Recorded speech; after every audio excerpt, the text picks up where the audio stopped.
Jamaica is a constitutional monarchy and is a member of the British Commonwealth. The Queen of England, Elizabeth II, is the head of the country. She is represented by a Governor-General.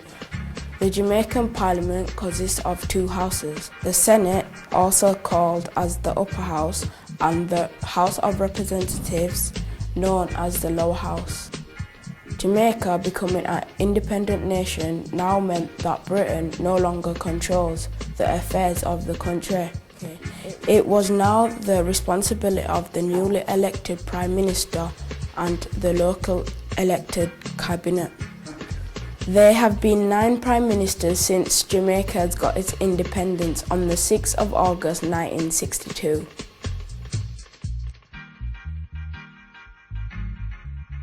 Sir Alexander Bustamante shares with cousin Norman Washington Manley the honour of being one of the 2 founding fathers of Jamaica's independence, attained peacefully on the 6th of August 1962. Known for his taste in telling phrases that cut to the quick of things and for remarkable stamina that made him work tirelessly all over the island, particularly at the waterfront and at the sugar estates, where there were great concentrations of people. He tended to have a dictatorial style, marked nevertheless with sparkling magnanimity. He founded the Bustamante Industrial Trade Union in 1938 and the Jamaica Labour Party in 1943. At the grand old age of 93, and showing the precision of timing that was a feature of his life, he crossed the threshold on 6th of August 1977, 15 years to the day after Jamaica's attainment of independence and his appointment as Jamaica's first Prime Minister.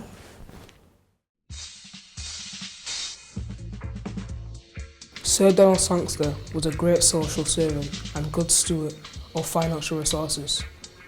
He was a particularly loyal supporter of Sir Alexander and faithful deputy leader in the Jamaican Labour Party from 1949 to 1967.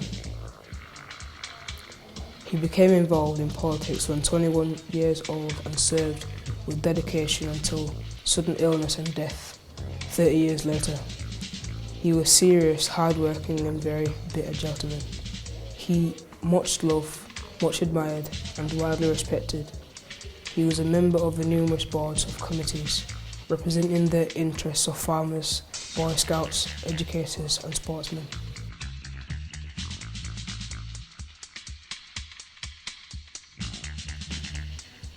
Hugh was one of the great leaders of our time. He was very profound, full of knowledge, yet never bumptious or arrogant. Whenever it was at the United Nations or some small meeting in the village, he was a leader who impressed all those around him. He was one of those people who was blessed that he was comfortable whenever he was with royalty or the sugar workers. As one of the first Prime Ministers of independent Jamaica, he did much to advance the upward social mobility of the people and country, and this was particularly evident in his programme on school building, which broadened the accessibility to persons from all levels of society. He did much also to improve the country's infrastructure, primarily its roadways, and sought strengthening of its economic base.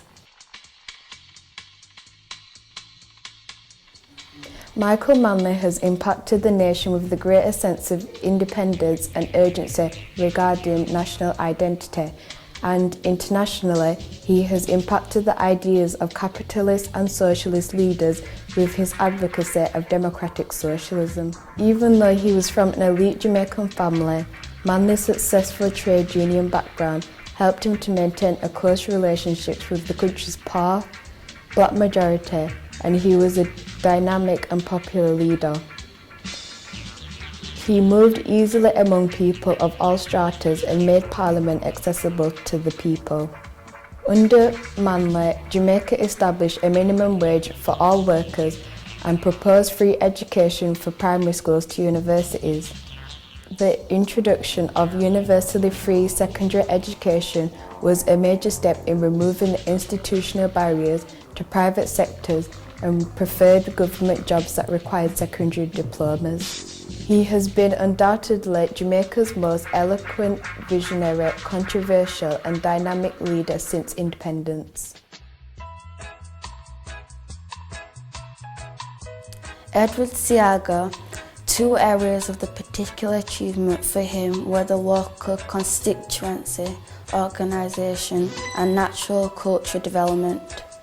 For 40 years he was successful in a constituency that no other politician was able to hold for more than 5 years.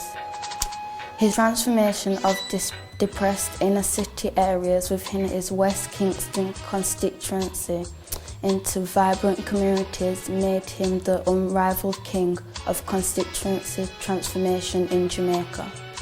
Culturally, he was the nation's leading pioneer of ideas and institutions to promote culture nationally and internationally.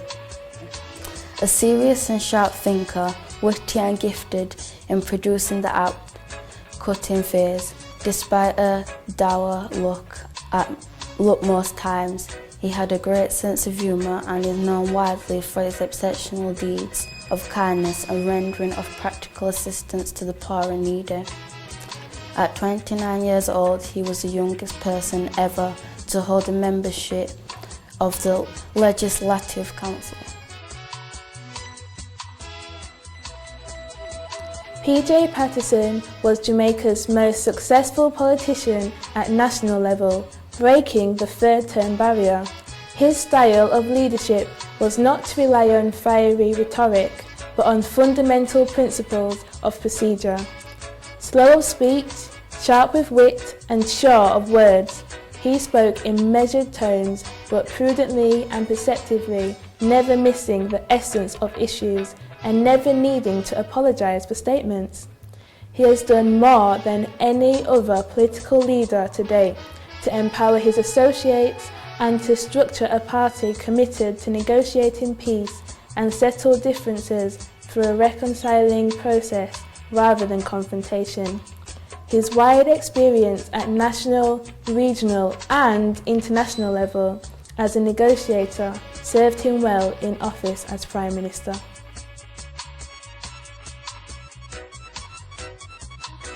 Portia Simpson Miller was the leading architect of Jamaica's master plan for sustainable tourism development.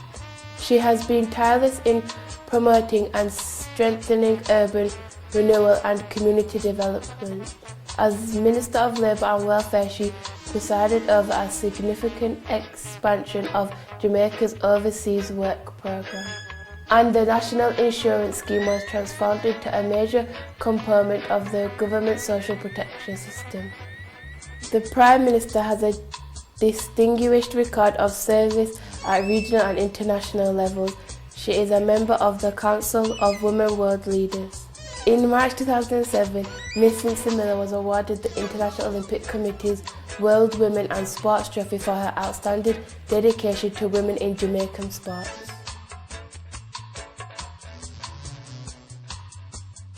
Bruce Golding served as the General Secretary of the Jamaican Labour Party and then its chairman. He has 19 years experience as a member of the Parliament representing the constituencies of West St. Catherine and Central St. Catherine, as well as 9 years experience as a senator.